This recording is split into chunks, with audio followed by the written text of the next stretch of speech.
I hear this all the time, and I see it all the time.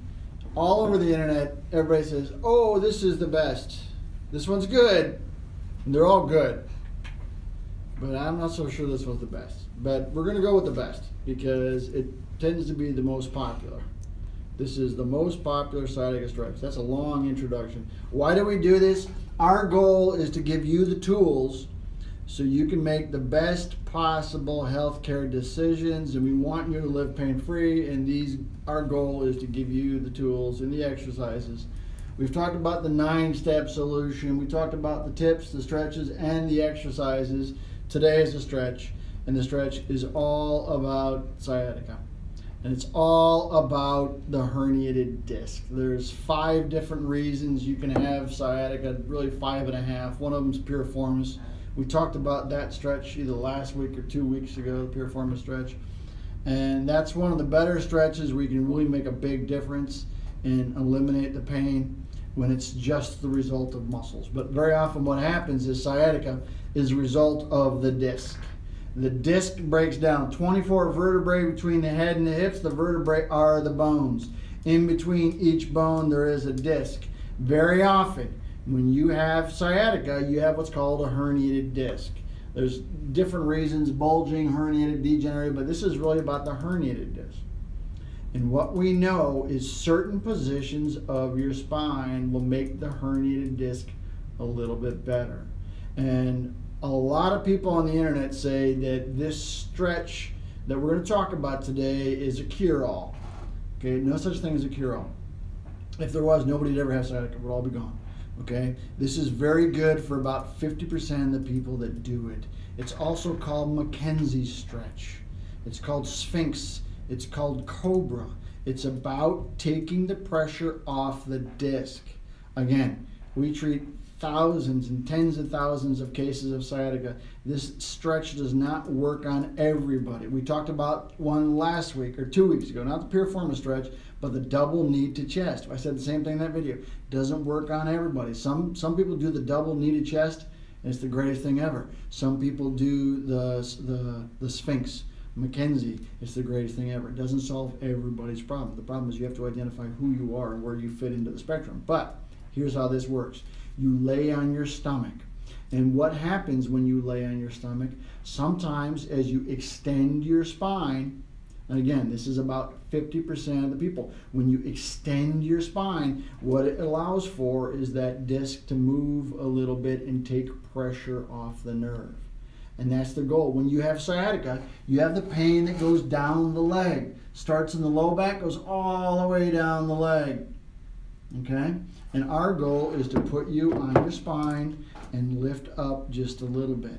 And as you do that, it'll take a little bit of pressure off the nerve. And as you take the pressure off the nerve, the pain starts to go away that goes down your leg. Again, this is super specific for patients that have herniated disc.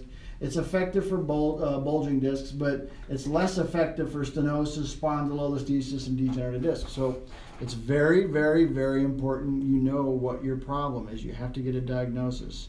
Okay, you can't sort of figure this out on your own. You need to see a doctor. I'm not diagnosing you, nor am I treating you right now. This is education. Our goal is to educate you. When you're educated, you make better decisions. So, back to the stretch. Lying on your stomach, slightly extending your spine takes the pressure off. So I have Amy, the doctor of physical therapy, and she's going to show us how to do the stretch. And this is what it looks like. It's come. Whoops. Technology. Here it is. So you lay on your stomach, just like this. And then what you're going to do is you're going to slowly lift your shoulders up, and that, I'll put it the same way, slowly gets a little extension in the spine. So it looks like this. So she's going to go up as she goes up, and she's going to hold it right there. So what you do is you go up and you hold it. And that holding position takes the pressure off the disc. You have to lay on a flat surface. Obviously, lay on the floor. If you can't lay on the floor, you can lay on your bed or in a table, something like this. Hold that position. You're going to hold it for about 10 seconds and see how that feels, and then you're going to go back down. And then what you're going to do is you're going to go up and hold it, and you're going to do that, and you're going to try to do that every day. So we'll do it some more. So just as you're holding it, you're doing a couple things. You're allowing that disc to slowly move, but also you're stretching the muscles in the front.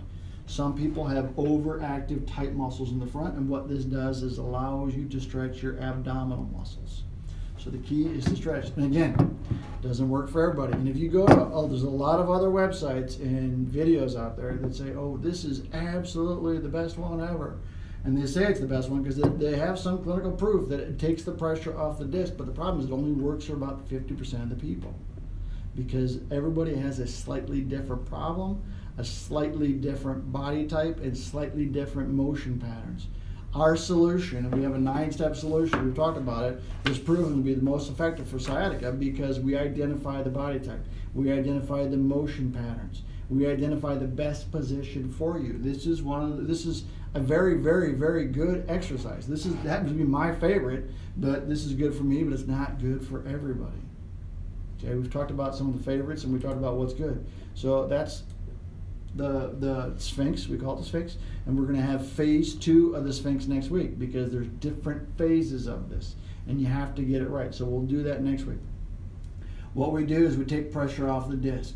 You want to get that disc back into a better position. We have the ability to do it without any drugs or surgery. So if you like what you hear today, I want you to share our information with your friends and family.